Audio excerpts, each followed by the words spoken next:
கர்த்தருக்கு ஸ்தோத்திரம். ஆண்டவராகிய இயேசு கிறிஸ்துவின் இனிய நாமத்தில் உங்கள் எல்லாரையும் அன்போடு கூட நான் வாழ்த்தி வரவேற்கிறேன். இந்த காலவெளியிலே ஆண்டுடைய சமூகத்திலே நீங்கள் உற்சாகமாய் அதிகாலையில் எழுந்து கர்த்தரை தேட வந்திருக்கிறீர்கள். கர்த்தர் நிச்சயமாய் தம்முடைய ஆசீர்வாதங்களினால் நிரப்புவார். அதிகாலையில் என்னை தேடுகிறவர்கள் கண்டடைவார்கள். ஆமென். கர்த்தருக்கு ஸ்தோத்திரம். கர்த்தர் நல்லவர். கர்த்தருடைய வார்த்தைகளுக்கு நேராய் நாம் கடந்து செல்வோம். இந்த வருடத்தின் நமக்கு ஆசீர்வாதமான வாக்குத்தத்தம் நாம் அறிந்திருக்கிற வண்ணமாக கர்த்தர் தமது முகத்தை உன்மேல் பிரசன்னமாக்கி உனக்கு சமாதானம் கட்டளையிட கடவர். இந்த சமாதானம் நிறைந்த ஆண்டாக கர்த்தர் இந்த ஆண்டை நமக்கு வைத்திருக்கிறார். கர்த்தருக்கு ஸ்தோத்திரம். இந்த ஆண்டிலே ஒரு சமாதானம், இந்த ஆண்டு என்றால் இந்த வாக்குத்தத்தம் இந்த ஆண்டுக்கு மாத்திரமல்ல, எப்பொழுதெல்லாம் ஒரு வாக்குத்தத்தத்தை நாம் தியானிக்கிறோமோ அந்த நாளிலிருந்து அந்த வாக்குத்தத்தங்கள் நமக்கு உரியதாய் மாறுகிறது. அல்லேலூயா. கர்த்தருக்கு ஸ்தோத்திரம். ஆகவே இனி வருகிற நாட்களிலே ஒருவேளை எத்தனை சூழ்நிலைகள் விரோதமாக இருந்தாலும் ஒரு மனதிலே, ஒரு குடும்பத்திலே, அது மாத்திரமல்ல தேசத்திலே ஒரு பெரிய சமாதானம், நம்முடைய எல்லைகளிலே சமாதானத்தை தேவன் தர வல்லவராய் இருக்கிறார். கர்த்தருக்கு மகிமை உண்டாவதாக. இந்த சமாதானத்தை குறித்தே சில வாரங்களாக நாம் தியானித்து கொண்டிருக்கிறோம்.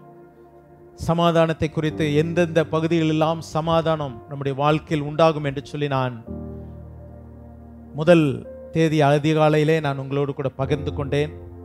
அது மாத்திரமல்ல, இந்த சமாதானத்தை ஆண்டவர் நம்முடைய வாழ்க்கையிலே உடன்படிக்கையாய் ஏற்படுத்துகிறார் என்று சொல்லி கடந்த வாரத்திற்கு முந்தின வாரம் உங்களோடு கூட நான் பகிர்ந்து கொண்டேன். கடந்த வாரத்திலே உம்முடைய வேதத்தை நேசிக்கிறவர்களுக்கு மிகுந்த சமாதானம் உண்டு, அவர்களுக்கு இடரல் இல்லை என்று சொல்லி நாம் தியானித்தோம். கர்த்தருக்கு மகிமை உண்டாவதாக. இன்றைக்கு இந்த செய்தியினுடைய தொடர்ச்சியாக ஏசாயா 26ஆம் அதிகாரம் 3வது வசனத்தை நாம் வாசிப்போம். ஏசாயா 26:3. உம்மை உறுதியாய் பற்றிக்கொண்ட மனதை உடையவன் உம்மையே நம்பியிருக்கிறபடியால் நீர் அவனை பூரண சமாதானத்துடன் காத்துக்கொள்வீர். இன்றைக்கு தேவன் நமக்கு கொடுக்கிற வார்த்தை பூரண சமாதானம். ஆமென். எல்லாரும் சொல்லுங்க பார்க்கலாம். பூரண சமாதானம், பர்ஃபெக்ட் பீஸ், பூரண சமாதானம். எரேமியா தீர்க்கதரிசியின் புஸ்தகம் 33ஆம் அதிகாரம் 6ஆம் வசனம். ஜெரமியா 33:6. இதோ நான் அவர்களுக்கு சௌக்கியமும் ஆரோக்கியமும் வரப்பண்ணி அவர்களை குணமாக்கி அவர்களுக்கு பரிபூரண சமாதானத்தையும்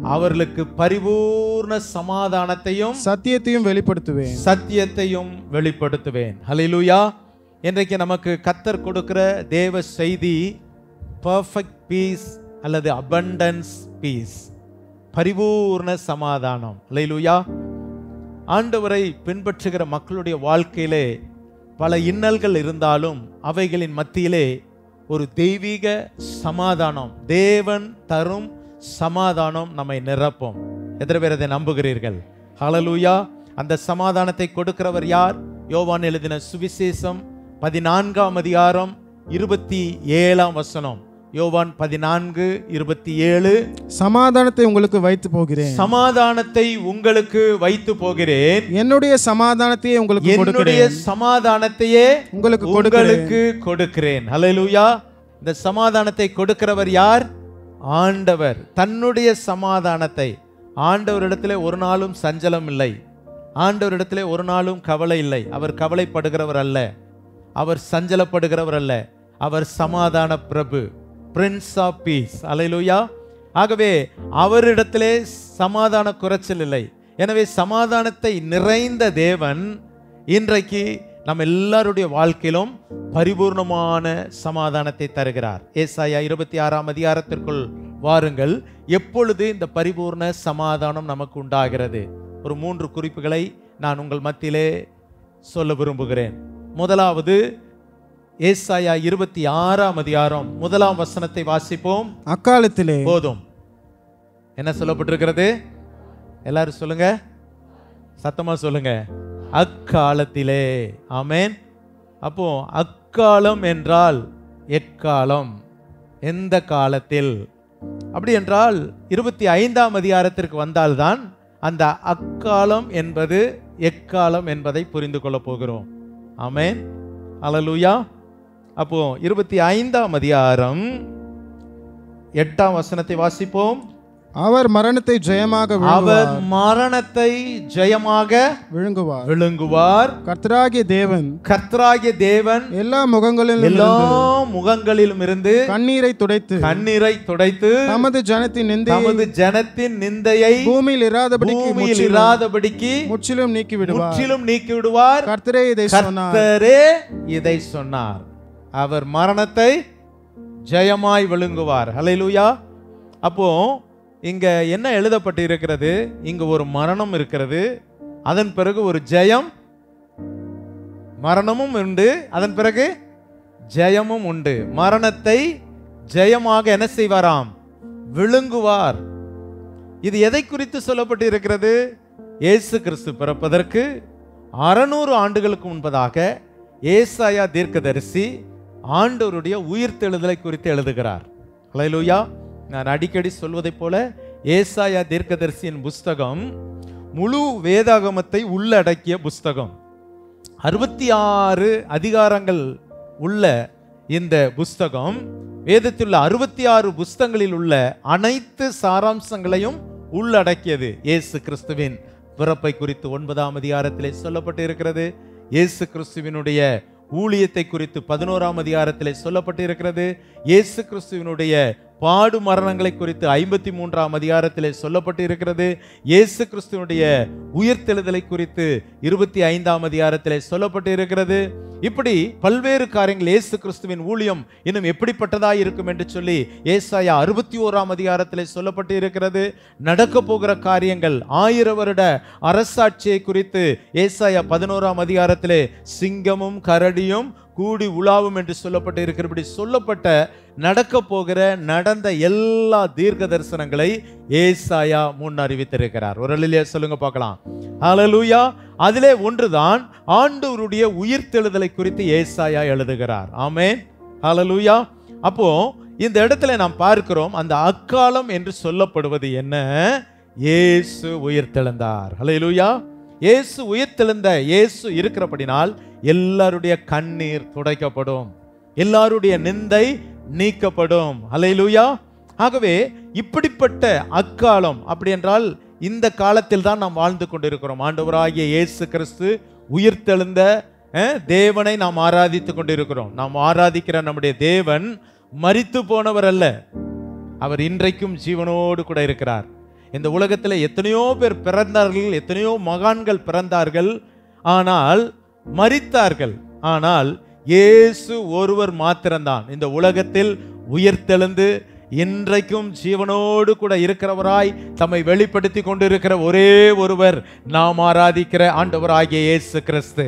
எத்தனை பேர் கரங்களை தட்டி ஆண்டவருக்கு நன்றி சொல்ல முடியும்? ஹல்லேலூயா. இந்த உலகத்திலே உயிர்த்தெழுந்த பண்டிகை என்ற ஒரே ஒரு பண்டிகை ஆண்டவர் இயேசு கிறிஸ்துவுக்கு மாத்திரம்தான் கொண்டாடப்படுகிறது. ஹல்லேலூயா. ஆகவே அருமையானவர்களே, இக்காலம் என்பது இந்த உயிர்த்தெழுந்த இயேசுவை ஆராதித்து கொண்டிருக்கிற இந்த காலத்தில் தான் வேதம் நமக்கு சொல்லுகிறது, ஆண்டவர் பரிபூர்ண சமாதானத்தை தருவேன் என்று சொல்லுகிறார். ஹல்லேலூயா. அப்போ நாம் இந்த காலத்தில் தான் வாழ்ந்து கொண்டு இருக்கிறோம். இந்த பரிபூர்ண சமாதானம் நம்முடைய வாழ்க்கையிலே நாம் பெற்றுக்கொள்ள வேண்டும் என்றால் இந்த வசனங்களிலே 3 காரியங்களை கர்த்தர் நமக்கு கற்றுக் கொடுக்கிறார். 3 காரியங்கள். அதை நாம் பின்பற்றினால் நம்முடைய வாழ்க்கையிலே நிச்சயமாய் இந்த பரிபூர்ண சமாதானத்தை நாம் பெற்றுக்கொள்ள முடியும். ஆமென். எந்த ஒரு காரியத்தையும் தேவன் சொல்லும் கட்டளைகளுக்கு நாம் சரியாய் நாம் கீழ்ப்படிந்து நாம் செயல்படுவோமானால் நமக்கு அந்த ஆசீர்வாதங்களை பெற்றுக்கொள்ள முடியும். ஆமென். ஒரு மாணவன் ஒரு வகுப்பிலே படிக்கும் பொழுது அவன் சரியாக துவக்கத்திலிருந்து கடைசி வரை அந்த பாடங்களை கவனித்து நோட்ஸ் எழுதி வீட்டில் போய் அதை அனலைஸ் பண்ணி மறுபடியும் ரீஒர்க் பண்ணி ஹோம்ஒர்க் பண்ணி அதே சிந்தையில் இருந்தால் அந்த மாணவன் எத்தனை மார்க் எடுப்பான்? 100க்கு 100 மார்க் எடுக்க முடியும். அல்லேலூயா. அதை போல தான் நம்முடைய வாழ்க்கையில, கிறிஸ்தவ வாழ்க்கையிலும் போதனைகளை நாம் என்ன செய்ய வேண்டும்? உள்ளபடியே கேட்க வேண்டும். அப்படி என்றால் இந்த பூரண சமாதானத்தை பெறுவதற்கு முதலாவது நாம் செய்ய வேண்டிய காரியம் 2ஆம் வசனம், சத்தியத்தை கை கொண்டு வருகிறோம். சத்தியத்தை கை கொண்டு, நல்லா கவனிங்கள், சத்தியத்தை கை கொள்ள வேண்டும். ரொம்ப முக்கியம். சத்தியத்தை கேட்பது வேறு, சத்தியத்தை கை கொள்வது வேறு. இப்ப இங்க இருக்கிற எல்லாரும் என்ன செய்யறோம்? சொல்லப்படுகிற சத்தியத்தை கேட்கிறீங்களா இல்லையா? கேட்கிறோம். சத்தியத்தை என்ன செய்யறோம்? கேட்கிறோம். ஆனால் சத்தியத்தை கை கொள்ளுகிறவர்கள் எத்தனை பேர்? சத்தியத்தை கேட்பது வேறு, சத்தியத்தை கை கொள்வது. அப்போ ஆசீர்வாதம் யாருக்கு உண்டு? கேட்டவர்களுக்கு அல்ல, கை கொள்ளுகிறவர்களுக்கு. நன்றாய் கவனிக்கிறீங்களா? வெளிப்படுத்தின விசேஷத்தில் அடிக்கடி வர்ற ஒரு வார்த்தை, ஆவியானவர் சொல்லுகிறதை காதுள்ளவன் கேட்க கடவன். அப்போ ஆண்டவர் சொல்லுகிறார், ஆவியானவர் பேசுகிறார். நம்ம காது என்ன செய்யணும்? கேட்கணும். அப்புறம் கேட்டு அதன்படி நடக்கணும். அல்லேலூயா. கை கொள்ளுதல். இன்னைக்கு சத்தியத்தை நிறைய பேர் கேட்கிறாங்க. இந்தியா முழுவதும் ஆண்டவருடைய சத்தியம் பிரசங்கிக்கப்படுகிறது. கேட்கிறது மாத்திரமல்ல, அதை கை கொள்ளுகிறவர்கள் பாக்கியவான்கள். வேதத்தில் வாசித்து பாருங்கள். வெளிப்படுத்தின விசேஷம் 1ஆம் அதிகாரத்தை எடுத்துக்கொள்ளுங்கள். வெளிப்படுத்தின விசேஷம் 1ஆம் அதிகாரம் 3ஆம் வசனத்தை வாசிங்கள். இந்த தீர்க்கதரிசன வசனங்களை வாசிக்கிறவன் கேட்கிறவர்களும் இதில் எழுதியிருக்கிறவைகளை கை கொள்ளுகிறவர்களும் பாக்கியவான்கள். பாருங்கள், 3 விதமான மக்கள்: வாசிக்கிறவர்கள், கேட்கிறவர்கள், ஆனால் இதைவிட இதில் எழுதியிருக்கிறவைகளை கை கொள்ளுகிறவர்கள் பாக்கியவான்கள். இன்றைக்கு நம்ம யாரா இருக்கிறோம்? இன்றைக்கு காலையிலே கர்த்தர் நம்மோடு கூட பேசுகிறார். உங்க வாழ்க்கையிலே பூரண சமாதானம் வேண்டுமா? உங்க குடும்பத்தில், உங்க பிள்ளைகளுடைய வாழ்க்கையிலே, உங்கள் எல்லைகளிலே பூரண சமாதானம் வேண்டுமா? நாம் வாழ்கிற தேசத்தில் ஒரு பூரண சமாதானம் வேண்டுமா? இந்த சத்தியத்தை கை கொண்டு நடக்கிற ஜாதி. ரெலிலே சொல்லுமா? எத்தனை பேர் அப்படி இருக்கணும்னு விரும்புறீங்க? இந்த 2025 என் ஆண்டவர் எனக்கு என்ன சத்தியத்தை இந்த ஆலயத்திலே போதிக்கிறாரோ அதை நான் கேட்டு கை கொண்டு நடப்பேன் அப்படின்னு சொல்றவங்க கரங்களை உயர்த்தி ரெலிலே சொல்லுங்க பார்க்கலாம். கை கொண்டு நடக்கிறவங்க மாத்திரம்தான் சொல்லணும். ஆமென், அல்லேலூயா. மறுபடியும் சத்தியத்தை கை கொண்டு நடப்பேன் என்று சொல்றவங்க கரங்களை உயர்த்தி அல்லேலூயா சொல்லுங்க பார்க்கலாம். அல்லேலூயா. இந்த 2025 கை கொண்டு நடக்கிறவர்கள், சத்தியத்தை கை கொண்டு நடக்கிறவர்களுக்கு பரிபூர்ண சமாதானம். அல்லேலூயா. 2வது குறிப்பு 3ஆம் வசனத்திலே, உம்மை உறுதியாய் பற்றி கொண்ட மனதை உடையவன். ஆமென். சத்தியத்தை கை கொள்ளுகிறவர்கள் அடுத்தது என்ன செய்வார்கள்? ஆண்டவர் எப்படி பற்றி கொள்வார்களாம்? உறுதியாய் பற்றி கொள்வார்கள். எல்லாரும் சொல்லுங்க, உறுதியாய் பற்றி கொள்ளுகிறவர்கள். பற்றி கொள்ளுதல்ல நிறைய காரியங்கள் இருக்கிறது. சிலர் உறுதி இல்லாம பற்றி கொள்வாங்க. உறுதியாய் பற்றி கொள்ளுதல் என்பது என்னது? ஒரு உறுதியான பற்றுதல். அல்லேலூயா. இந்த பற்றுதல் நம்முடைய வாழ்க்கையிலே காணப்பட வேண்டும். அதற்கு மகிமை உண்டாவதாக. உறுதியாய் யாரை? கர்த்தரை. கர்த்தரை உறுதியாய் பற்றி கொண்ட மனதை உடையவன். உறுதியாய் பற்றி கொண்ட மனதில் தான் இருக்குது. ஆண்டவரை நான் உறுதியாய் எந்த சூழ்நிலையிலும் நான் இயேசுவை நான் விட மாட்டேன், இயேசுவுக்காக நான் வாழ்வேன். அல்லேலூயா. எத்தனை பேர் அப்படி சொல்ல முடியும்? ஆமே. நல்ல காலங்கள், ஒருவேளை கிறிஸ்தவர்களுக்கு ஒரு உபத்திரவமே வந்தாலும் கூட நான் மரித்தாலும் இயேசுவுக்காக மரிப்பேன். அதுதான் உறுதி. அல்லேலூயா. இப்போ நமக்கு ஒண்ணுமே இல்லை, நல்ல சமாதானமா நம்ம வாழ்ந்து கொண்டு இருக்கிறோம். நமக்கு எந்த பிரச்சனையும் இல்லை. ஒருவேளை நமக்கு ஒரு உபத்திரம் வருது, அப்போ இயேசுவுக்காக நான் மரித்தாலும் ஆயத்தமாய் இருக்கிறேன். அந்த உறுதியிலே நாம் இருக்க வேண்டும். அப்படிப்பட்ட உறுதியாய் வாழ்கிற மனிதனுடைய வாழ்க்கையில் ஒரு பூரண சமாதானத்தை கர்த்தர் தருகிறார். ஹல்லேலூயா. 3வதாக உம்மையே நம்பி இருக்கிறபடினால், அந்த வார்த்தை என்ன போட்டிருக்கிறது? உம்மையே. எல்லாரும் சொல்லுங்க, உம்மையே. அந்த வார்த்தையில உம்மையும் அப்படின்னா போச்சு, அர்த்தமே மாறி போச்சு. என்ன உம்மையும் அப்படின்னா அர்த்தமே மாறி போச்சு. அந்த வார்த்தை பாருங்க, உம்மையே. ஹல்லேலூயா. அப்போ மூன்றாவது குறிப்பு, முதல் சத்தியத்தை கைக்கொள்ள வேண்டும், இரண்டாவது உறுதியாய் பற்றி கொள்ள வேண்டும், மூன்றாவது உம்மையே நம்பி இருக்க வேண்டும். இப்படிப்பட்ட மனிதனுடைய வாழ்க்கையில் என்ன உண்டாம்? பூரண சமாதானம். அந்த காலம் என்ன? மரணம், அதன் பிறகு ஒரு ஜெயம், ஒரு உயிர்த்தெழுதல். அல்லேலூயா. இதை நான் ரூத்தின் புஸ்தகத்திற்கு கொண்டு வருகிறேன். எல்லாரும் ரூத்தின் புஸ்தகத்துக்கு வாங்க. ரூத்தின் புஸ்தகத்திலே ஒரு குடும்பம்,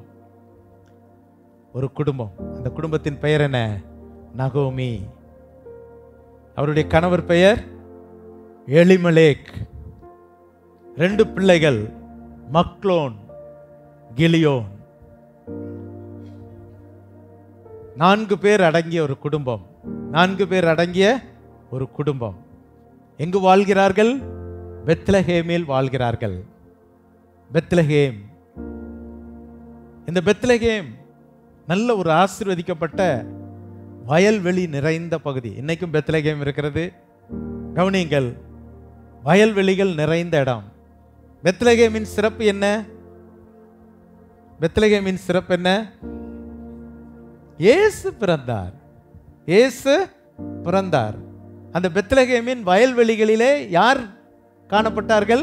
மெய்ப்பர்கள் காணப்பட்டார்கள். அவர்களுக்கு தேவதூதன் தோன்றி ஆண்டவர் உங்களுக்காக இரட்சகர் பிறந்தார் என்ற செய்தி சொல்லப்பட்டது. ஆகவே பெத்லகேம் வயல்வெளிகள் நிறைந்த பகுதி. ஆனால் திடீரென்று ஒரு பஞ்சம் ஏற்பட்டது. தெரிந்த விஷயங்கள் தான். பஞ்சம் ஏற்பட்டது. பெத்லகேமிலிருந்து ஒரு குடும்பமும் வேற ஊருக்கு செல்லல. ஒரு குடும்பமும் வேற ஊருக்கு செல்லல. ஆனால் இந்த நகோமியின் குடும்பம் மாத்திரம் எங்க சென்றாங்க? மோவாப் தேசத்திற்கு சென்றார்கள். மோவாப் தேசத்திற்கு சென்றார்கள்.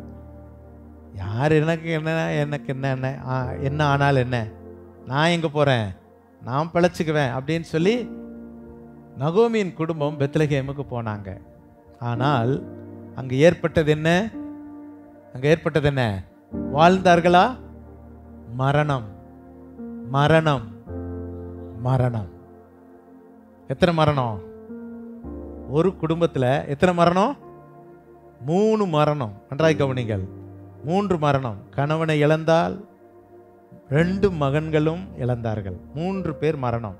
4 பேராய் போன குடும்பம் இப்பொழுது ஒரு குடும்பம். ஒரே ஒரு தனித்தவளாக, நகோமி தனித்தவளாக. நகோமி என்றால் இனிமையானவள் என்ற அர்த்தம். இனிமையானவள் என்ற அர்த்தம். ஆனால் இனிமையா இருந்துச்சு, இழப்பு, இழப்பு, இழப்பு. தனிமையாய் மாறிவிட்டது. யோசித்து பாருங்கள், மகளுடைய சூழ்நிலை எப்படி இருக்கும்? சரி, ஒரு செய்தி வருகிறது. பெத்லகேமிலே மறுபடியும் அந்த பஞ்சம் நீங்கிவிட்டது. வயலெல்லாம் விளைச்சல் கொடுத்து விட்டது. பயிரெல்லாம் வந்துவிட்டது. பஞ்சம் தீர்ந்து விட்டது. சரி, எப்படியோ சொந்த ஊருக்கு போய் விளைத்து கொள்ளலாம் என்று சொல்லி அவள் புறப்படுகிறாள். ஆனால் போன இடத்துல அந்த 2 பிள்ளைகளுக்கும் ஒரு திருமணம் செய்து விட்டார்கள். மோவாபிய பெண்களை திருமணம் செய்து விட்டார்கள். 2 பேர் பேர் என்ன? Ruth and Orpah. சரி, மாமி சொல்றா, இனி நானும் வயசாயிருச்சு, இங்க இருந்து என்ன பிரயோஜனம், நீங்க சின்ன வயசு, இன்னொரு கல்யாணம் மறுமணம் செய்து கொள்ளுங்கம்மா, நான் என் ஊருக்கு போறேன் அப்படின்னு சொன்ன உடனே ஓர்பால் மாமியாரை கட்டி பிடிச்சு முத்தம் விட்டுட்டு போயிட்டா. ஆனால் வாசிங்கள் பார்க்கலாம். ரூத்தின் புஸ்தகம் 1ஆம் அதிகாரம் 14ஆம் வசனம். அப்பொழுது அவர்கள் சத்தமிட்டு அதிகமாய் அழுதார்கள். ஓர்பால் தன் மாமியாரை முத்தமிட்டு போனாள். ரூத்தோ அவளை விடாமல் பற்றி கொண்டாள். அவளை விடாமல் பற்றி கொண்டாள். ஆமென். இதுதான் பற்றி கொள்ளுதல். நன்றாய் கவனிக்கிறீர்களா? யாரை பற்றி கொண்டாள்? நகோமியை பற்றி கொண்டாள். நகோமியின் இடத்துல என்ன இருக்கிறது? நகோமியின் இடத்துல என்னங்க சிறப்பு இருக்குது? ஒரு சிறப்பும் இல்லை, ஒரு சிறப்பும் இல்லை. நகோமி யாரு? ஒரு விதவை, கணவனை இழந்தவள், ஊரே இல்லாம வந்தவள். வந்த இடத்துல கணவனை இழந்த ஒரு கைம்பெண், ஆதரிக்க 2 பிள்ளைகள், 2 பிள்ளைகளும் இல்லை. ஆனால் இந்த ரூத் அந்த நகோமியை பற்றி கொண்டாள். இன்றைக்கு நாம் ஆண்டவரை சேவிக்கிறோமே, இந்த ஆண்டவரை குறித்து வேதம் நமக்கு என்ன கற்றுக் கொடுக்கிறது? ஏசாயா தீர்க்கதரிசியின் புஸ்தகம் 53ஆம் அதிகாரம் 2ஆம் வசனத்தை வாசிங்கள். இளங்கிளையை போலவும், இளங்கிளையை போலவும், வறண்ட நிலத்திலிருந்து துளிர்கிற வேரை போலவும் அவனுக்கு முன்பாக எழும்புகிறார். அவருக்கு அழகும் இல்லை, அவருக்கு அழகும் இல்லை, சௌந்தரியமும் இல்லை, சௌந்தரியமும் இல்லை. அவரை பார்க்கும் பொழுது நாம் அவரை விரும்பத்தக்க ரூபம் அவருக்கு இல்லாதிருந்தது. யாரை குறித்து சொல்லப்பட்டு இருக்கிறது? ஆண்டவர் இயேசு கிறிஸ்து. அவருடைய தோற்றத்தை பாருங்கள். சிலுவையிலே அவர் தொங்குகிறார். அழகை இழந்தவராக, சௌந்தரியம் இல்லாதவராக, விரும்பப்படத்தக்க ரூபம் அவருக்கு இல்லை. ஏன்? அவர் நமக்காக காயப்பட்டார், நமக்காக அடிக்கப்பட்டார். இன்றைக்கு இயேசுவை நாம், அவர் அப்படியே அழகாக அப்படியே பொன்னினால் நிறைந்து தங்க சேர்ல உட்கார்ந்து அப்படியே ஆசி கொடுக்கிறவராக, அப்படி நம்முடைய ஆண்டவர் இல்லை. நாம் எந்த காட்சியை கண்டோம்? நாம் கண்ட காட்சி என்ன? எனக்காக சிலுவையிலே அடிக்கப்பட்டவராக, சரீரம் முழுவதும் இரத்தம் சொட்ட சொட்ட, அழகில்லாதவராய், சௌந்தரியம் இல்லாதவராய், காயப்பட்டவராய், அந்த கேடு அடைந்தவராய் தொங்குகிற இயேசுதான் இன்றைக்கு நம்ம எல்லாருக்கும் காட்சி அளித்து, அந்த இயேசுவை எனக்காக ஒருவர் தொங்கினார், அவரை நான் பற்றி கொள்கிறேன் என்று சொல்லி பற்றி இருக்கிறோம். ஆமென், ஹல்லேலூயா. இன்னைக்கு எத்தனையோ உலகத்தில் தெய்வங்கள் இருக்கிறது. அவர்களை பார்க்கும் பொழுது அப்பா ரொம்ப ஆடம்பரமாய், நல்ல அப்படி பொன்னினால், வெள்ளினால், தங்கத்தினால் எல்லாம் நிறைந்த தெய்வங்கள் இருக்கிறது. அதை பின்பற்றி செல்லலாம் அநேகர். ஆனால் நாம் பார்க்கிற நம்முடைய தெய்வம் அப்படிப்பட்ட தோரணையில் இல்லை. அவர் சிலுவையிலே அந்த கேடு அடைந்து தொங்கின தெய்வம். ஹல்லேலூயா. இப்ப மனிதன் எதை சிந்திக்கிறான்? எனக்காக ஒருவர் அடிக்கப்பட்டாரே, எனக்காக ஒருவர் நொறுக்கப்பட்டாரே, எனக்காக ஒருவர் சிந்தப்பட்டாரே, இவரே என் தேவன், இவரை நான் பின்பற்றுவேன், இவரை நான் உறுதியாய் பற்றிக்கொள்வேன். பற்றிக்கொள்வதற்கு அவரிடத்திலே செல்வம் இல்லாமல் இருக்கலாம், அன்பு இருந்தது, தியாகம் இருந்தது. தன்னுடைய விலையேற பெற்ற இரத்தத்தை நமக்காக கடைசி சொட்டு வரை சிந்தினார். ஹல்லேலூயா. இருக்கிறவர் பெருசா, இருக்கிறத கொடுத்தவர் பெருசா? சொல்லுங்க பார்க்கலாம். ரொம்ப இருக்குதுங்க, அவர் பெருசா? இருக்கிறத அப்படியே தூக்கி கொடுக்கிறவர் பெருசா? இருக்கிறத கொடுக்கிறவர் தான் பெரியது. ஒரு இல்லையா சொல்லுவோமா? இருக்கிறவர் வச்சுக்கிட்டு இருந்து என்ன பிரயோஜனம்? கோடி கோடியா பணம் வச்சிருக்கிறாருங்க, எல்லாம் இருக்குதுங்க, இருந்து என்ன பிரயோஜனம்? இருந்து என்ன பிரயோஜனம்? தன்னிடத்தில் கடைசி சொட்டு ரத்தத்தையும், அந்த ரத்தமும் வெளியே வந்துட்டு அதுக்கு பிறகு என்ன வந்துச்சாமா?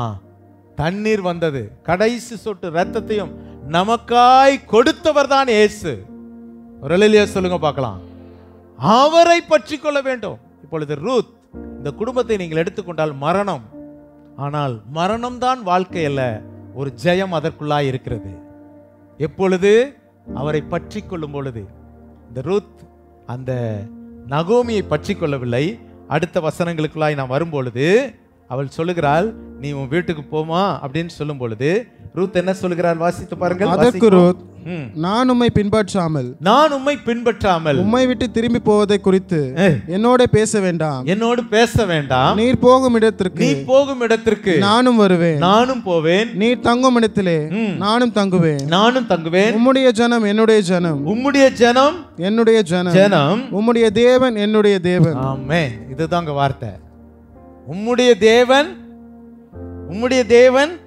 என்னுடைய தேவன். ஒரு அல்லேலூயா சொல்லுங்க பார்க்கலாம். இந்த பற்றுதல் என்பது என்ன தெரியுமா?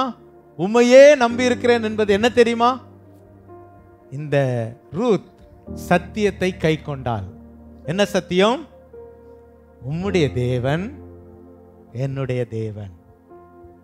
உம்முடைய தேவன் என்னுடைய தேவன். மரித்தோருடைய வாழ்க்கையிலே உயிர்ப்பிக்கிற தேவன் என்னுடைய தேவன். வாசியுங்கள் ஏசாயா 25ஆம் அதிகாரம் 9ஆம் வசனம். அக்காலத்திலே இதோ இவரே நம்முடைய தேவன். இந்த வசனம் என்ன சொல்கிறது? இவரே நம்முடைய தேவன், இவருக்காக காத்திருந்தோம், இவர் நம்மை ரட்சிப்பார், இவரே கர்த்தர், இவருக்காக காத்திருந்தோம், அவருடைய ரட்சிப்பினால் களி கூர்ந்து மகிழ்வோம் என்று சொல்லப்படும். இந்த ரூத் வைத்த நம்பிக்கை என்ன தெரியுமா? ரூத் வைத்த நம்பிக்கை என்ன தெரியுமா? இவரே என்னுடைய தேவன், உன்னுடைய தேவன் என்னுடைய தேவன். இதுதான் சத்தியம். விரலிலே சொல்லுங்க பார்க்கலாம். யாருக்கு பரிபூர்ண சமாதானம்? தொடர் மரணங்கள், தொடர்ச்சியாக மரணங்கள். ஆனால் அந்த மரணத்திற்குள்ளாய் இவள் பின்பற்றின தேவன் உன் தேவன் என் தேவன், உம்மை விட்டு நான் விலக மாட்டேன், காரணம் உன் தேவன் என் தேவன். இந்த உறுதியான பற்றுதல் அந்த ரூத்தினுடைய வாழ்க்கையில் இருந்தபடினால் அதுக்கு பிறகு நகோமியால ஒன்றும் பேச முடியல. வாமான்னு கூட்டு வந்துட்டாங்க. பெத்லகேமுக்கு 2 கைம்பெண்கள் வருகிறார்கள். மரணத்தையே கண்டவர்கள். இளம் வயதில் கணவனை இழந்தவள், தன் கணவனை இழந்தவள். 2 விதவைகள் தான் அந்த ஊருக்கு வருகிறார்கள். என்ன நம்பிக்கையோடு கூட இவரே என் தேவன், இவரே என் தேவன். ஹல்லேலூயா. அந்த நம்பிக்கை வெட்கப்படுத்தினதா? தேவன் யார் இவரே என் தேவன் என்று ஆண்டவருக்காக சத்தியத்தை கை கொண்டு உறுதியாய் நம்பிக்கையோடு கூட வந்தார்களோ அவர்களுக்காக கர்த்தர் ஒரு போவாசை ஆயத்தப்படுத்தி இருந்தார். ஆமென். ஒரு போவாஸ் ஆயத்தப்படுத்தப்பட்டு இருந்தார். ஒருவேளை வாழ்க்கையிலே ஒன்றை இழந்திருக்கலாம். தேவன் நமக்கு ஒரு நல்ல மணவாளனாய், ஒரு நல்ல நேசராய், நம்மை ஆதரிக்கிறவராய், நம்மை தாங்கி பிடிக்கிறவராய், நமக்கு பூரண சமாதானத்தை கொடுக்கிறவராக இந்த ஆண்டவர் நமக்காக இருக்கிறார். ஹல்லேலூயா. மரணம் தான், ஆனால் அதன் பிறகு வாழ்க்கை உயிர் பெறுகிறது, அந்த வாழ்க்கை கட்டப்படுகிறது. இதெல்லாம் நமக்கு சம்பவம் தெரியாது, விளக்க விரும்பல. போவாசும் ரூத்தும் இணைக்கப்படுகிறார்கள். அந்த குடும்பத்திலே ஒரு பெரிய சமாதானம், பெரிய சமாதானம். ரூத்தின் புஸ்தகம் கடைசி அதிகாரம் 4ஆம் அதிகாரத்தை எடுத்துக்கொள்ளுங்கள். இப்பொழுது நகோமியை குறித்து அங்கு எழுதப்பட்டிருக்கும் பொழுது என்ன எழுதப்பட்டு இருக்குது பாருங்கள். அவள் ரூத்துக்கு பிறந்த பிள்ளையை எடுத்து கொஞ்சி மகிழ்கிறாள். வாசிங்க பார்க்கலாம். நகோமி அந்த பிள்ளையை எடுத்து தன் மடியிலே வைத்து அதை வளர்க்கிற தாயானாள். என்ன சந்தோஷம் தெரியுங்களா? பேர பிள்ளைய வளர்த்துறது எவ்வளவு பெரிய சந்தோஷம் தெரியுமா? யார் யார் யார் இந்த நகோமி? வாழ்க்கையில எல்லாவற்றையும் இழந்தவள். இனி வாழ்க்கை இல்லை, இனி வாழ்க்கை இல்லை அப்படி நினைச்சிருக்கீங்களா? இழப்பின் மத்தியில எனக்கு இனி ஒன்றும் இல்லைன்னு நினைக்கிறீங்களா? இனிதான் உங்களுக்கு ஆரம்பம், இனிதான் ஆரம்பம். நம்புறீங்களா? கர்த்தர் இந்த கால வேளையில எனக்கு சொல்லும்படி சொன்ன வார்த்தைகள் உங்களோடு கூட நான் பேசிக்கிட்டே இருக்கிறேன். இது சிலருக்கு தீர்க்க தரிசன வார்த்தையா இருக்கும். எல்லாம் முடிஞ்சு போச்சுங்க, இனி என்னங்க? இனிதான் இருக்குது. ஆனால் எப்பொழுது சத்தியத்தை கை கொண்டு உம்மை உறுதியாய் பற்றி கொண்டு உம்மையே நம்பியிருந்தால் உங்களுக்கு ஒரு பூரண சமாதானத்தை கர்த்தர் வைத்திருக்கிறார். மரணத்தின் மத்தியிலும் மரணத்தை ஜெயமாய் விழுங்கின ஆண்டவர். ஹல்லேலூயா. அவர் மேல் உறுதியான நம்பிக்கை கொள்ளும் பொழுது அங்கு ஒரு பரிபூர்ண சமாதானம் உண்டாகும். அந்த சமாதானத்தை நகோமி அனுபவித்தாள். நினைச்சு கூட பார்க்கலங்க. யோசித்து பாருங்க, உங்க வாழ்க்கையில நினைச்சு கூட பார்க்காத ஒரு காரியம் நடந்திருக்குது. நடக்குமா நடக்காதா? நிச்சயம் நடக்கும். ஹல்லேலூயா.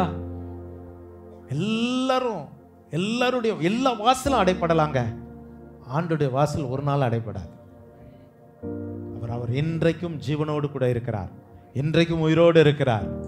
ஹல்லேலூயா. ஆண்டவர் மறுபடியும் சொல்றார், முடிஞ்சிருச்சுன்னு நம்பாதீங்க. யாரோ சொன்னாங்க நம்பிராதீங்க.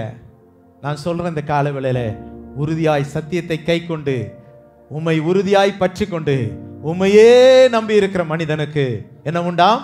பூரண சமாதானம். ஹல்லேலூயா. இந்த நகோமி எடுத்து வளர்த்தின பிள்ளையுடைய பெயர் என்ன தெரியுமா? ஓபேத். இவருடைய மகன் யார்? ஈசாய்.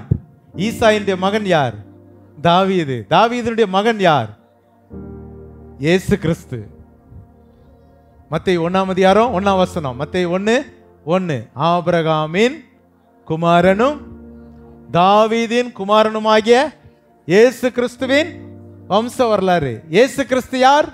சமாதானத்தை உங்களுக்கு வைத்து போகிறேன், என்னுடைய சமாதானத்தை உங்களுக்கு கொடுக்கிறேன் என்று சொல்லி ஏசாயா 9:7 சமாதான பிரபு என்று அழைக்கப்பட்ட தேவகுமாரன். ஹல்லேலூயா. உறுதியாய் பற்றி கொண்ட இந்த ரூத் மூலமாய் ஒரு சமாதான பிரபு இந்த உலகத்தில் தோன்றினார். ஹல்லேலூயா. நீங்க ஆண்டவரை உறுதியாய் பற்றி கொண்டால் உங்கள் மூலம் ஒரு சமாதான பிரபு வெளியே வரும். நம்புறீங்களா? நடக்கும். பூரண சமாதானம்.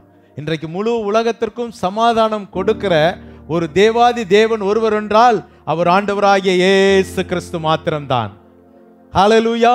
இந்த சமாதானம், இந்த பூரண சமாதானத்தை கொடுக்கிற இயேசு பிறந்ததற்கு காரணம் யார் சொல்லுங்க பார்க்கலாம்? உறுதியாய் பற்றி கொண்ட ரூத். புரிஞ்சுதா உங்களுக்கு? இந்த ரகசியம் புரியுதா? ரூத் ஆண்டவரை உறுதியாய் பற்றி கொண்டபடினால் இயேசு கிறிஸ்து அங்கு வருகிறார். நீங்க நம்புறீங்களா? ஆண்டவர் மேல உறுதியான ஒரு நம்பிக்கை பற்றுதல் வைத்தால் உங்க வாழ்க்கையில் மாத்திரமல்ல, உங்கள் சந்ததியில் மாத்திரமல்ல, உங்க எல்லைகளில் மாத்திரமல்ல, உங்கள் தேசத்தில் மாத்திரமல்ல, உங்கள் வாழ்நாள் முழுவதும் பூரண சமாதானம் இருக்கும். ஆண்டவர் பூரண சமாதானத்தை கட்டளையிடுவார். எரேமியா 33ஆம் அதிகாரத்திலே 6ஆம் வசனத்திலே இந்த சூழ்நிலையை பாருங்கள். சிறைப்பட்டு போன ஒரு வாழ்க்கை. இதோ நான் அவர்களுக்கு சௌக்கியமும் ஆரோக்கியமும் வரப்பண்ணி அவர்களை குணமாக்கி அவர்களுக்கு பரிபூரண சமாதானத்தையும் சத்தியத்தையும் வெளிப்படுத்துவேன். எந்த சூழ்நிலை பாருங்கள். அதற்கு மேலே நாம் பார்க்கும் பொழுது அந்த பட்டணம் என்ன பண்ணி இருக்கிறது? 4ஆம் வசனம். எதிர் கொத்தளங்களினாலும் பட்டயத்தாலும் இடிக்கப்பட்டவைகளாகிய இந்த நகரத்தின் வீடுகளை, யூதா ராஜாக்களின் வீடுகளை குறித்து கர்த்தர் சொல்லுகிறார். ஐயா, சத்ரு வந்து எல்லாத்தையும் இடிச்சிட்டான். சிறைப்பட்டு போன வாழ்க்கை எல்லாம் இடிக்கப்பட்டு இருக்கிறது. எங்க பொருளாதாரம் இடிக்கப்பட்டு இருக்கிறது. எங்க குடும்பமே இடிக்கப்பட்ட சூழ்நிலை. இந்த நேரத்தில் 3ஆம் வசனம் நம்ம எல்லாருக்கும் மாறுதலான வசனம். என்னை நோக்கி கூப்பிடு, நான் உனக்கு உத்தரவு கொடுத்து நீ அறியாததும் எட்டாததுமான பெரிய காரியம். என்ன நீ அறியாததும் எட்டாததுமான பெரிய காரியம்? அந்த 6ஆம் வசனம். நான் சௌக்கியத்தை வரப்பண்ணுவேன், நான் அவர்களுக்கு ஆரோக்கியத்தை வரப்பண்ணுவேன், நான் அவர்களை குணமாக்குவேன், அவர்களுக்கு ஒரு பரிபூர்ண சமாதானத்தை தருவேன். ஹல்லேலூயா. நல்ல கையை தட்டுங்களேன். உங்க வாழ்க்கையில எப்படிப்பட்ட சூழ்நிலை? சிறைப்பட்டு போன சூழ்நிலை. 1ஆம் வசனத்திலே எரேமியா சிறையிலே அடைக்கப்பட்டு இருக்கிறான். 3ஆம் 4ஆம் வசனத்திலே எல்லாம் பாழாக்கப்பட்டு இருக்கிறது, எதிர்கொத்தளங்களால் அழிக்கப்பட்டு இருக்கிறது. இவைகளின் மத்தியிலே ஆண்டவர் சொல்லுகிறார், நான் அவர்களுக்கு சௌக்கியத்தை வரப்பண்ணுவேன், ஆரோக்கியத்தை வரப்பண்ணுவேன், அவர்களை குணமாக்குவேன், பரிபூர்ண சமாதானத்தை கட்டளிடுவேன். இன்றைக்கு இடிக்கப்பட்ட சூழ்நிலையிலே, எல்லாம் இழந்த சூழ்நிலையில் இருக்கிறீர்களா? கர்த்தர் உங்களோடு கூட பேசுகிறார். பரிபூர்ண சமாதானத்தை தருவார், உங்களுக்கு ஆரோக்கியத்தை வரப்பண்ணுவார், சௌக்கியத்தை வரப்பண்ணுவார். ஆமென். ஹல்லேலூயா. நம்முடைய தேவன் பரிபூர்ண சமாதானத்தை கட்டளையிடுகிறவர். 3 காரியம் மறுபடியும் சொல்றேன். சத்தியத்தை கை கொள்ளுங்கள். சத்தியத்தை கேட்பதல்ல, சத்தியத்தை கை கொள்ளுதல். 2வது காரியம் உறுதியாய் பற்றி கொள்ளுதல். 3வது உம்மையே நம்பி இருக்கிற. மனதில் சொல்லுங்க பார்க்கலாம் மறுபடியும். சத்தியத்தை கை கொண்டு உறுதியாய் பற்றி கொண்டு உம்மையே நம்பி இருக்கிறவர்களுக்கு பூரண சமாதானம். இதை ரூத் தன்னுடைய வாழ்க்கையில் செய்தால் பூரண சமாதானத்தை கொண்டு வருகிற தேவகுமாரனை இந்த உலகத்திற்கு கொண்டு வருவதற்கு ஒரு காரணமாக அமைந்தால். கண்களை மூடி செபிப்போமா? நம்ம எல்லாரும் செபிப்போம். கர்த்தர் இந்த காலை வேளையிலே நம்மோடு கூட பேசின வார்த்தைகளுக்கு ஆண்டவருக்கு நாம் நன்றி செலுத்துவோம். இந்த ஆண்டு நமக்கு ஒரு சமாதானத்தின் ஆண்டாக கர்த்தர் நமக்கு வாக்கு பண்ணினார். தம்முடைய முகத்தை நம்ம மேல் பிரசன்னமாக்கி நமக்கு சமாதானத்தை கட்டளையிடுகிற தேவன் இன்றைக்கு பூரண சமாதானம், பரிபூர்ண சமாதானம் என்று சொல்லி இன்றைக்கு நாம் தியானிக்க கர்த்தர் நமக்கு உதவி செய்தார். நாம் அவரை உறுதியாய் நாம் பற்றி கொள்ளும் பொழுது, அவரையே நாம் நம்பி இருக்கும் பொழுது, ஹல்லேலூயா, கர்த்தர் அந்த பூரண சமாதானத்தை நமக்கு கொடுக்கிறார். நாம் கேட்கிறவர்களாக மாத்திரமல்ல, இந்த வார்த்தைகளை நம்முடைய வாழ்க்கையிலே நாம் கை கொள்ளும் பொழுது அந்த நிறைவான சமாதானத்தை, அந்த பூரண சமாதானத்தை, பரிபூர்ண சமாதானத்தை கர்த்தர் நம் ஒவ்வொருடைய வாழ்க்கையிலும் கட்டளையிடுகிற தேவனாய் இருக்கிறார். ஹல்லேலூயா. தகப்பனே, இந்த காலை வேளையிலே கர்த்தர் எங்களோடு கூட பேசி நம்முடைய வார்த்தைகளுக்காக நாங்கள் நன்றி சொல்லுகிறோம் அப்பா. ஆண்டவரே ஸ்தோத்திரம். ஆண்டவரே, நீர் சமாதான பிரபுவாக, சமாதான காரணனாக நீர் வெளிப்பட்டீர் அப்பா. எங்களுக்கு ஆண்டவரே சமாதானத்தை வைத்து போகிறேன் என்று சொல்லி, உம்முடைய சமாதானத்தையே எங்களுக்கு கொடுக்கிறேன் என்று சொல்லி ஆண்டவரே வாக்கு பண்ணினவர். இந்த காலை வேளையிலும் நீர் எங்களோடு கூட மறுபடியும் அப்பா அந்த சமாதானத்தை ஆண்டவரே நீர் எங்களுடைய வாழ்க்கையில் உறுதிப்படுத்தி கொண்டிருப்பதற்காக நாங்கள் நன்றி செலுத்துகிறோம். ஆண்டவரே, உம்மை பற்றி கொள்ளுகிற காரியங்களிலே, ஆண்டவரே உம்மேல் வைக்கிற நம்பிக்கையிலே நாங்கள் குறைவுபட்டிருப்போமானால், உடைய வார்த்தைகளை கை கொள்ளுகிற காரியங்களிலே நாங்கள் குறைவுபட்டிருப்போமானால், இந்த காலை வேளையிலே எங்களுடைய சமூகத்தில் எங்களை ஒப்பு கொடுக்கிறோம் அப்பா, எங்களை அர்ப்பணிக்கிறோம் ஆண்டவரே. ஆண்டவரே, குடும்பத்திலே சமாதானத்தை இழந்திருக்கிற யாராயிருந்தாலும் அப்பா, இன்றைக்கு உடைய வார்த்தைகளுக்கு செவி கொடுத்தவர்கள் கடந்து செல்லும் பொழுது அந்த பரிபூர்ண சமாதானத்தை அந்த குடும்பத்தில் அவர்கள் பெற்றுக்கொள்ள அனுபவிக்க கர்த்தர் நீர் உதவி செய்வீராக அப்பா. அதற்கு உதாரணமாக நாங்கள் ஆண்டவரே ரூத்தை குறித்து நாங்கள் தியானித்தோம். ஆண்டவரே, அந்த நகோமிக்குள்ளாக இருந்த அந்த தேவனை உறுதியாய் பற்றி கொண்டது நிமித்தமாக அப்பா, அதனுடைய ரூத்தினுடைய வாழ்க்கையிலே மேன்மையான ஆசீர்வாதங்களை கொடுத்ததை போல அப்பா, இந்த காலை வேளையில் ஒவ்வொருடைய வாழ்க்கையிலும் அப்பா அந்த மேன்மையான ஆசீர்வாதங்களை கர்த்தர் நீர் கொடுத்து அவர்களை ஆசீர்வதிக்கும்படியாய் நாங்கள் செபிக்கிறோம். ஆண்டவரே, அந்த ஒருவரும் ஆண்டவரே அப்பா இந்த சமாதானம் இல்லாமல் இருக்கக்கூடாதப்பா. இந்த வார்த்தைகளை கேட்ட ஒவ்வொருவரும் ஆண்டவரே இந்த பூரண சமாதானத்தை தங்களுடைய வாழ்க்கையில் நிறைவாய் பெற்று அனுபவிக்கட்டும் என்று சொல்லி இந்த காலை வேளையில் மனதாரமுடைய ஜனங்களை நாங்கள் வாழ்த்தி ஆசீர்வதித்து அனுப்புகிறோம். உம்முடைய நாமத்தினாலே நாங்கள் அவர்களை ஆசீர்வதிக்கிறோம் அப்பா. பூரண சமாதானத்தோடு அவர்களை நீர் காத்துக்கொள்வீராக. தொடர்ந்து ஆண்டவரே, இந்த நாளில் நடக்கிற எல்லா நிகழ்வுகளையும் ஆராதனைகளையும் கர்த்தர் நீர் பொறுப்பெடுத்துக் கொள்ளும். ஆண்டவரே, நாங்கள் கர்த்தரை இன்னும் ஆண்டவரே உறுதியாய் பற்றி கொள்ளுகிறோம் என்பதை நாங்கள் ஆண்டவரே வெளிக்காட்டும்படியாக ஆண்டவரே ஆலயத்தில் எல்லா நேரங்களிலும் அப்பா நாங்கள் கூடி உம்முடைய நாமத்தை மகிமைப்படுத்த எங்களுக்கு நீர் உதவி செய்யும்படியாய் நாங்கள் செபிக்கிறோம். ஒவ்வொருவரையும் அப்பா சமாதானத்தோடு நீர் அனுப்புவீராக. அன்பு கரங்களில் ஒப்பு கொடுக்கிறோம் இயேசுவின் மூல பிதாவே, ஆமென்.